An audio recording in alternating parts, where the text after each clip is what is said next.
Howdy guys, and welcome back to my channel. I'm going to try my best to get an old garden tiller started. It's been sitting all winter long, but I need to get it warmed up, gassed up, and ready to get a garden tilled while the weather's nice. Now, this is a 12 horsepower garden tiller that has been in the family since I was 12. It's kind of rusty, but it sure is trusty. It only starts with starter fluid though.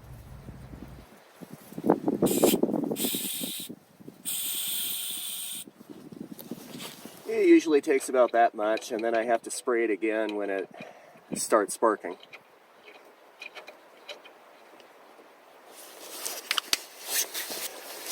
Pull the choke. Run a few times. It's been sitting all winter.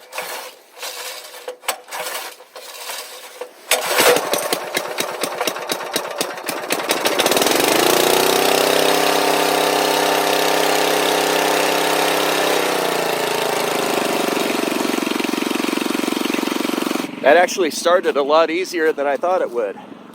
One crank, started. Okay, so after letting it warm up for a little bit, I'm going to pull it over here where I'm going to be tilling a garden. So all of this here, all along this berry vine outcrop, I'm going to burn these later today. I'm going to try to. All the way down here, I'm going to move this dog kennel, what's left of it. And then up to those berry vines, that's all going to be a single row for a garden.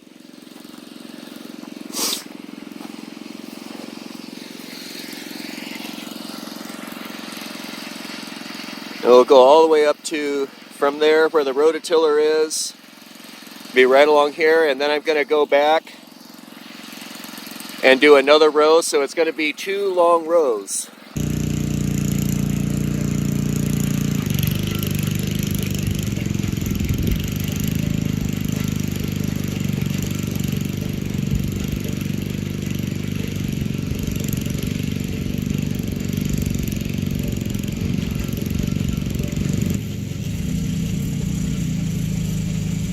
If it looks like it was having a little trouble in certain places, that's because the ground was still a little frozen. It's been frozen for quite a while. We've had 3 good dry days, so I thought this was a good time as any to get at least the first tilling done.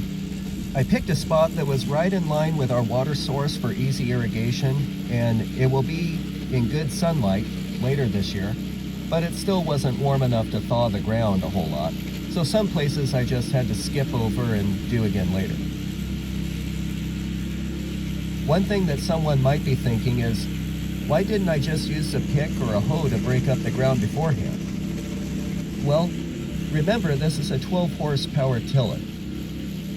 It weighs about 250 pounds or more, and those tines that till up the soil are equivalent to 20 hoes breaking the soil continuously, with the power of 12 horses behind them. So if the tiller can't do it, and it's 60 pounds heavier than me, then I certainly couldn't do it.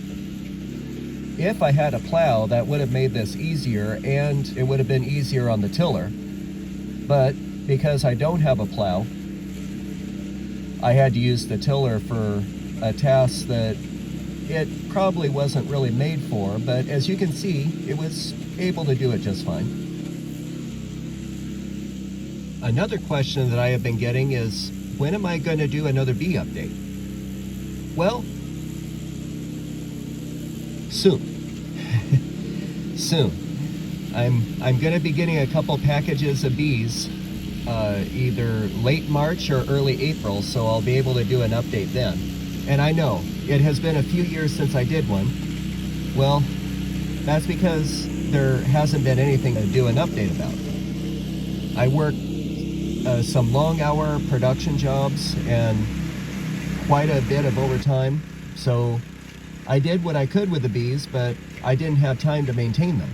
Some of the nukes that I had made up in my previous videos, I was able to sell to friends that wanted to learn beekeeping, and I mentored them on how to maintain them properly. But all of the other beehives Because I didn't have time to maintain them properly, they either swarmed or died out. So I think that answers the age-old question, why do beekeepers maintain their bees so much? Isn't that spoiling them?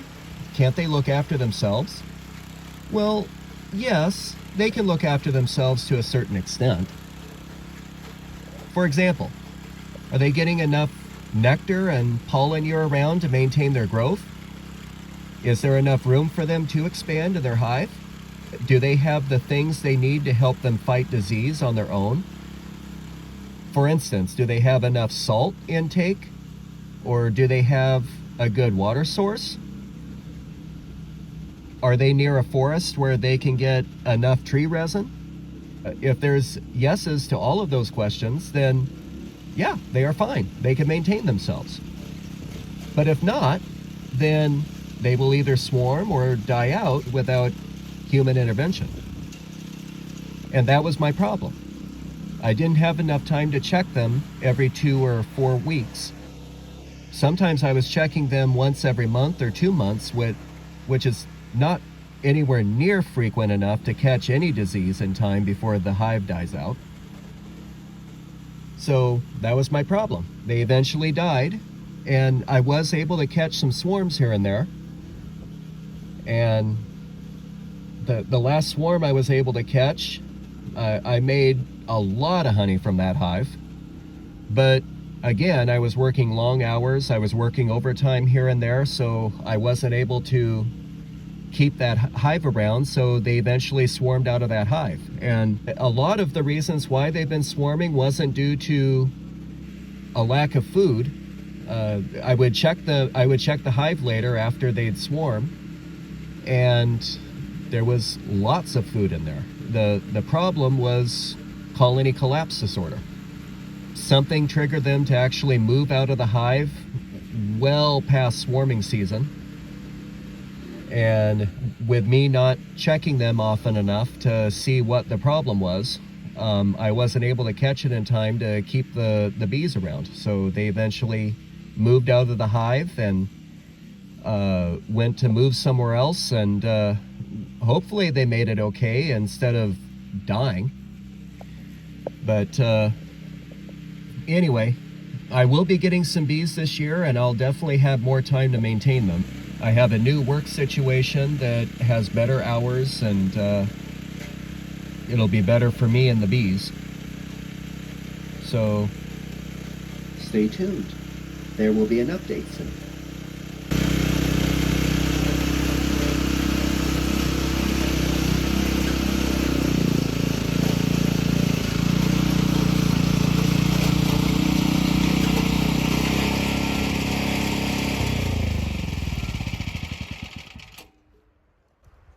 Well, I call that good enough.